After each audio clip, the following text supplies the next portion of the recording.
సదాశివపేట, సంగారెడ్డి, అలాగే కొడంగల్ రోడ్లలో ఎక్కడ ఇన్వెస్ట్ చేయడం బెటర్ అనే అంశానికి సంబంధించి ఈరోజు మనకి వివరించేందుకు ప్రముఖ real estate expert Sanjay Nayak గారు మనతో ఉన్నారు. సంజయ్ నాయక్ గారితో మాట్లాడదాం. సంజయ్ గారు నమస్తే. నమస్తే సార్. సార్, సదాశివపేట, అలాగే సంగారెడ్డి, కొడంగల్ రోడ్, ఈ మూడు ప్రాంతాల్లో ఎక్కడ ఇన్వెస్ట్ చేయడం బెటర్ అంటే ఏం చెప్తారు? సో ఇప్పుడున్న రియల్ ఎస్టేట్ మార్కెట్ చూసుకుంటే గ్రోత్గా ఎక్కడ స్కోప్ ఎక్కువ ఉందంటే మీరు ఏదైతే అన్నారో సంగారెడ్డి, సదాశివపేట. సో సంగారెడ్డి దాటిన తర్వాత మనకు సదాశివపేట వస్తుంది.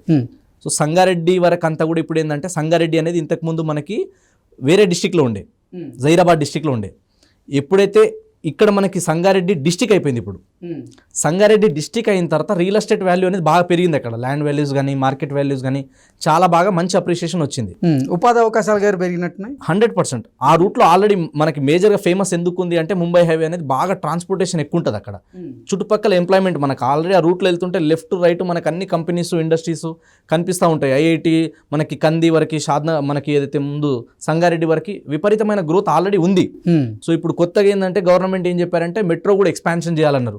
మియాపూర్ వరకు ఉంది, మియాపూర్ నుంచి ఇంకొంచెం పటాన్ చెరువు వరకు ఎక్స్పాండ్ చేస్తామంటే లేదు, ఇక్కడ దాకా ఆపర్చునిటీకి ఎక్కువ స్కోప్ ఉంది, దీన్ని ఇంకా ఎక్స్టెండ్ చేయండి అని చెప్పి కూడా చాలా మంది జనాలు కోరుతా ఉన్నారు. సో సంగారెడ్డి వరకు అనేది విపరీతమైన గ్రోత్ ఉంది ఆల్రెడీ. సో సంగారెడ్డి వరకు మనం హెచ్ఎండిఏ లిమిట్లో చూసుకుంటే 20,000 అంతకన్నా ఎక్కువ కూడా ఉన్నాయి ప్రజెంట్ రేట్స్, ఎందుకంటే అక్కడ రియాలిటీ కూడా అలాగే ఉంది కాబట్టి. సో ఇప్పుడు సంగారెడ్డి నుంచి మనం మొదలు పెడితే నెక్స్ట్ సదాశివపేట, అది పెద్ద దూరం ఏం లేదు, hardly 10 to 12 kilometre distance. So ఈ ఏరియా వరకు కూడా బాగా డిమాండ్ పెరిగింది. ఇప్పుడు మనకి డిటిసిపి అప్రూవ్డ్ లేఅవుట్ తీసుకుంటే మనకి నెక్స్ట్ పెద్దాపూర్ కావచ్చు, పెద్దాపూర్ నుంచి నెక్స్ట్ ఎక్కడ వరకు అంటే అప్ టు సదాశివపేట వరకు బాగా డెవలప్మెంట్ అయింది. మళ్ళీ సదాశివపేటకున్న మేజర్ అడ్వాంటేజ్ ఏంది, సదాశివపేట మళ్ళీ అదొక మున్సిపాలిటీ, సో అదొక మేజర్ అడ్వాంటేజ్. సో సదాశివపేట చుట్టుపక్కల కూడా బాగా రేట్స్ ఉన్నాయి. ఇప్పుడు హైవేలకు తీసుకుంటే మనకి ఒక 15,000 అంతకన్నా ఎబో కూడా ఉన్నాయి. లోపలికి వెళ్ళే కొద్దీ కొంచెం తక్కువ ప్రైస్లో ఉన్నాయి, లైక్ 12,000, 10,000 ఆ రేంజ్లో ఉన్నాయి మనకి. సో ఈ ఏరియాలో మనకి ఇంకొంచెం ముందుకెళ్తే నెక్స్ట్ బుధేరా వస్తుంది. ఆ టోల్ గేట్ దాటిన తర్వాత నెక్స్ట్ మళ్ళీ అప్ టు జైరాబాద్ వరకు కూడా, ఇప్పుడు టోల్ గేట్ దాటిన తర్వాత ఒక 10 కిలోమీటర్స్ వరకు కూడా చాలా మంది వెళ్తున్నారు జనాలు. సో మళ్ళీ అక్కడ హైవే నుంచి ఒక 5 to 10 కిలోమీటర్స్ వరకు కూడా చాలా వరకు వెంచర్స్ ఉన్నాయి అన్ని కూడా. సో ఇప్పుడు మనం హైదరాబాద్లో చూసుకుంటే ఫస్ట్ మేజర్గా మాట్లాడేది అందరూ వెస్ట్ గురించి. వెస్ట్లో అప్ టు జైరాబాద్ వరకు. జైరాబాద్ ఎందుకు అంటే నిమ్స్ అనే ప్రాజెక్ట్ వస్తుంది అక్కడ. సో అన్ని రకాల మనకి ఇండస్ట్రీస్కి సంబంధించి మొత్తం ఒకటి దగ్గర మెర్జ్ అయ్యి వస్తున్నాయి, ఒకటే దగ్గర రావడం, ఎక్కువ ఎంప్లాయ్మెంట్కి స్కోప్ ఉన్న ఏరియా అది. సో అప్ టు జైరాబాద్ వరకు ఈ రూట్లో ఎక్కడ ఇన్వెస్ట్మెంట్ చేసినా బాగుంటుంది. ఆల్రెడీ ఈ ఏరియా అనేది హాట్ కేక్ మనకి, కాబట్టి ఈ ఏరియాలో ఇన్వెస్ట్మెంట్ చేస్తే రిటర్న్స్ అనేది తొందరగా వస్తాయి, ఫాస్ట్గా ఉంటాయి, బాగుంటుంది. అండ్ నెక్స్ట్ మనం చూసుకున్నట్టయితే ఏదైతే మేజర్గా ఉందో ఇప్పుడు ఈ ఔటర్ రింగ్ రోడ్ దాటిన తర్వాత మనకి టీఎస్ అప్పా జంక్షన్ ఏదైతే ఉందో ఈ దాటిన తర్వాత అప్ టు మనకి చిల్కూర్ బాలాజీ, మొయినాబాద్ వరకు అంతా కూడా ఏంటంటే బయో కన్జర్వేషన్ జోన్ అంటారు దీన్ని. అవును, 311 జియో ఉంది. సో ఈ 311 జియో ఏంటంటే మనకి 1996లో వచ్చిన జియో అనమాట. ఈ 311 జియో చుట్టుపక్కల 84 విలేజెస్ ఉన్నాయి. ఈ 84 విలేజెస్కి G+1, G+2 మాత్రమే పర్మిషన్స్ ఉన్నాయి. అవును, కొన్ని ఏరియాలో G+3 ఉన్నాయి. సో ఇదంతా గ్రామ కంఠం ఉండడం వల్ల ఇక్కడ పెద్దగా డెవలప్మెంట్స్ అనేది ఏం లేవు. సో ఎవరు కొనాలన్నా అమ్మాలన్నా ఖచ్చితంగా గవర్నమెంట్ కూడా ఏం చెప్పడం జరిగిందంటే ఈ 311 జియో దాటి ముందుకెళ్ళాలని చెప్పింది. చాలా మంది ఏం చెప్తున్నారు, 311 జియో తీసేస్తారు అని గాల్లో మాటలు చెప్తున్నారు. తీసిరా, ఎక్కడైనా జియో పాస్ అయిందా, మేము తీసేస్తున్నాం, మీకు అప్రూవల్ అయిపోయిందని రాలే కదా, ఇంకా వస్తుంది, తీసేస్తామనేది వేరు, కానీ తీసేయలేదు ఇంకా. కాబట్టి 311 జియో అప్ టు మనకి మొయినాబాద్ వరకు ఉంది. సో మొయినాబాద్ దాటిన తర్వాత మనకి చేవెళ్లలో మంచిగా ఉంది మళ్ళీ, ఎందుకంటే అక్కడ మనకి 311 జియో లేదు. ప్లస్ ఇంకొక మేజర్ అడ్వాంటేజ్ ఏంది చేవెళ్ళ కంటే, ఇప్పుడు ఏదైతే proposed regional ring road, so Chevella వరకు మనకి చేవెళ్ళ మీద నుంచి వస్తుంది, సో అక్కడ బాగుంటుంది. మళ్ళీ దాంతోపాటు మనకి ఇక్కడ లెఫ్ట్ సైడ్లో చూసుకుంటే కనుక షాబాద్ వరకు ఈ రూట్లో మంచి డెవలప్మెంట్స్ ఉన్నాయి, హెచ్ఎండిఏ లిమిట్స్ ఇదంతా. సో ఇక్కడ మంచి స్కోప్ ఉంది. అది దాటిన తర్వాత ఇప్పుడు నెక్స్ట్ ఏదైతే మనకి కొడంగల్, ఎందుకు ఇప్పుడు ఇంతలాగా పేరు వస్తుంది దానికంటే సీఎం రేవంత్ రెడ్డి గారు అక్కడ నుంచే నియోజకవర్గం నుంచి గెలిచి వచ్చిన వ్యక్తి ఆయన. సో కొడంగల్కి ఏంటంటే ఇప్పుడు ఆయన ఊరికి ఎక్కడి నుంచి అయితే ఆయన గెలిచి వచ్చారో, సో ఆ సొంత ఊరిని కాపాడుకోవాలి, దాన్ని డెవలప్మెంట్ చేయాలని ఎవరికైనా ఉంటుంది. సో ముందు మన ఇల్లు చదువుకోడిక ఎవరైనా చూస్తాం మనం. సో కాబట్టి నియోజకవర్గంలో మనకంటూ ఒక మార్క్ సృష్టించుకోవాలని ప్రతి ఒక్కరికి ఉంటుంది. సో దాని మీద బేస్ చేసుకొని ఇప్పుడు కొడంగల్కి కూడా రీసెంట్గా రాగానే ఇప్పుడు 3 months కూడా అవ్వలేదు, అప్పుడే 100 crores వరకు కూడా శాంక్షన్ చేయడం జరిగింది. ఇక్కడ యూనివర్సిటీస్ కట్టాలి, కొత్త డెవలప్మెంట్స్కి, ఎంప్లాయ్మెంట్కి స్కోప్ ఉంది ఇంకా అని చెప్పి దాన్ని ఎక్స్పాన్షన్ చేయడం కోసం. ప్లస్ ఆ రోడ్ని కూడా వైడ్ చేస్తున్నారు. ఇప్పుడు ఇంతకుముందు 2-way ఉండేది, సో ఇప్పుడు దాన్ని 4 lanes ఎక్స్ప్రెస్ వేగా చేస్తున్నారు దాన్ని. సో అప్ టు మనకి కొడంగల్ వరకు చూసుకుంటే కూడా బాగా డెవలప్మెంట్కి స్కోప్ ఉంది, ఎందుకంటే రేవంత్ రెడ్డి గారు అక్కడ నుంచి రావడం, ఆ ఏరియాలో మనకి 311 జియో ఉంది ఇక్కడ ముందు వరకు, ఇక్కడ డెవలప్మెంట్కి ఎక్కువ స్కోప్ లేదు. సో మనం వెళ్ళాలంటే ఎక్కడ నుంచి వెళ్ళాలి, నెక్స్ట్ చేవేళ్ళ నుంచి ఎక్కువ స్కోప్ ఉంది.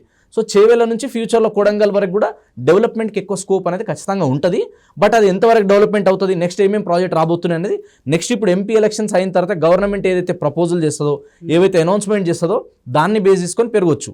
బట్ ఇప్పుడు ఒక గ్యారంటీగా ఏం చెప్పవచ్చు మనం అంటే, సీఎం రేవంత్ రెడ్డి గారు ఉన్నారు కాబట్టి ఆయన ఊరిని ఆయన డెవలప్ చేస్తారు కాబట్టి ఆ రూట్లో అప్ టు కొడంగల్ వరకు ఏదైతే నియోజకవర్గం ఉందో ఆ ఏరియా వరకు ఇన్వెస్ట్మెంట్ చేసుకుంటే ఎక్కడ పోవు పైసలు, ఖచ్చితంగా రిటర్న్స్ వస్తాయి మనకి అన్న మనకు ఒక ధీమాతోని, అదొక నమ్మకంతో చాలామంది ఇన్వెస్ట్మెంట్ చేసే వాళ్ళు ఉన్నారు.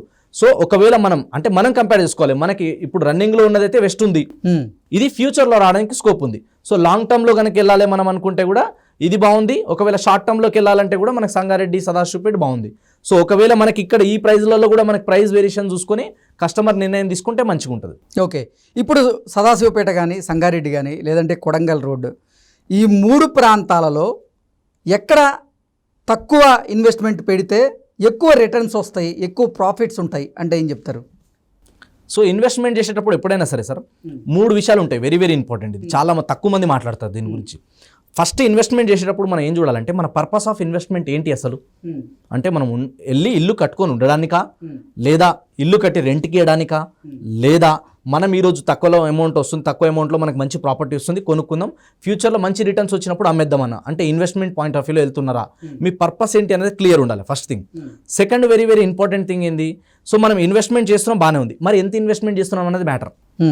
అంటే డబ్బులు ఎంత పెడితే, పిండి కొద్ది రొట్టె అన్నట్టు మనం ఎట్లా డబ్బులు పెడితే దాని తగ్గట్టు ప్రాపర్టీస్ వస్తాయి ఎప్పుడైనా సరే. సో మనం పెట్టే ఇన్వెస్ట్మెంట్ ఎంత ఉంది అన్నది వెరీ వెరీ వెరీ ఇంపార్టెంట్. తర్వాత వచ్చేసి ఏంటంటే మనకి ఎంత టైం మనం వెయిట్ చేస్తున్నాం అనేది ఇంపార్టెంట్. సో ఎప్పుడైనా సరే కానీ రాతో ఓవర్ నైట్ ఎక్కడ కూడా వాల్యూస్ డబుల్ ట్రిపుల్ అయిపోవు, మల్టిపుల్ అయ్యి రిటర్న్ రావు. సో భూమి మీద పెట్టుబడి పెట్టేటప్పుడు ఏంటంటే మనకు ఓపిక అనేది చాలా అవసరం. సో ఓపిక, ఎంత ఎక్కువ ఓపిక పడితే ఎక్కడైనా సరే లాంగ్ టర్మ్ ఇన్వెస్ట్మెంట్లో చాలామంది ఎక్స్పర్ట్స్ ఏం చెప్తారంటే 20 సంవత్సరాలు వెయిట్ చేయాలంట. లాంగ్ టర్మ్లో మీరు గోల్డ్ కావచ్చు, ఇంకో ఇన్వెస్ట్మెంట్ కావచ్చు, మ్యూచువల్ ఫండ్ కావచ్చు, ఇంకోటి కావచ్చు, లాంగ్ టర్మ్లో ఏదైనా కనుక ఖచ్చితంగా మనకు ప్రాఫిట్స్ వస్తాయి. లాంగ్ టర్మ్లో లాస్ ఉండదు ఎప్పుడు కూడా, షార్ట్ టర్మ్ మిడ్ టర్మ్లోనే లాస్ అయ్యే ఛాన్సెస్ ఎక్కువ ఉంటాయి. కాబట్టి ఒకవేళ మనం ఎకరాలలో కొనాలన్నా లేదా ప్లాట్లలో కొనాలన్నా కూడా మన బడ్జెట్ని చూసుకొని మనం డెసిషన్ తీసుకుంటే బాగుంటుంది. ఒకవేళ మనం లో బడ్జెట్లో కేటగిరీలో చూసుకుంటే కనుక ఇప్పుడు మార్కెట్ ఇప్పుడు కొంచెం తక్కువనే ఉన్నాయి, నెక్స్ట్ ఇంకా ఎలక్షన్ తర్వాత పెరగబోతున్నాయి కాబట్టి ఇప్పుడు ఎక్కడ తక్కువ వస్తుంది, ఎక్కడ మనకి ట్రాన్స్పోర్టేషన్ పరంగా మనకి రావడానికి పోవడానికి యాక్సెస్ ఈజీ ఉన్నదని చూసుకొని దాన్ని బేస్ చేసుకొని కస్టమర్ నిర్ణయం తీసుకుంటే బాగుంటుంది. ఓకే, ఈ 3 ప్రాంతాల్లో ఇప్పుడు ఏది బెటర్ మరి? ఏది బెటర్ ఇన్వెస్ట్మెంట్ ప్రకారం? ఇన్వెస్ట్మెంట్, ప్యూర్లీ ఇన్వెస్ట్మెంట్ అంటే కనుక ఆల్రెడీ మనకు సదాశివపేట, మనకి సంగారెడ్డి ఈ ఏరియా అంతా కూడా మంచి డెవలప్మెంట్ అవుతున్న ఏరియా కాబట్టి ఇక్కడ ఇన్వెస్ట్మెంట్ చేసినా బాగానే ఉంటుంది, అక్కడైనా బాగానే ఉంటుంది. కాకపోతే మళ్ళీ చెప్తున్నా, టైం, మీరు ఎంత టైం వెయిట్ చేస్తారన్న దాని మీద బేస్ చేసుకునే మీరు ఇన్వెస్ట్మెంట్ చేస్తే బాగుంటుంది. భూమి మీద పెట్టిన పెట్టుబడి ఎక్కడ కూడా రూపాయి కూడా ఎక్కడ లాస్ అనేది ఉండదు, ఖచ్చితంగా పెరుగుతుంది, రేట్ పెరుగుతుంది, ఎంత దూరం పోయినా పెరుగుతుంది. కానీ సిటీకి ఎంత డిస్టెన్స్లో ఉన్నాం మనం, ఎన్ని కిలోమీటర్ రేడియస్లో ఉన్నాం మనం, అక్కడ రావడానికి పోవడానికి మనం ఎడ్ల బండి త్రూ పోతలేము, మన దగ్గర కార్లు కానీ బైక్లు కానీ ట్రాన్స్పోర్టేషన్ ఈజీ ఉంది కాబట్టి జర్నీ టైం ఎంత పడుతుంది అనేది వెరీ ఇంపార్టెంట్. సో దాన్ని బేస్ చేసుకొని మనం ఇన్వెస్ట్మెంట్ చేస్తే ఫ్యూచర్లో ఖచ్చితంగా మంచి రిటర్న్ రావడానికి స్కోప్ ఉంటుంది. ఓకే అండి, thank you so much sir.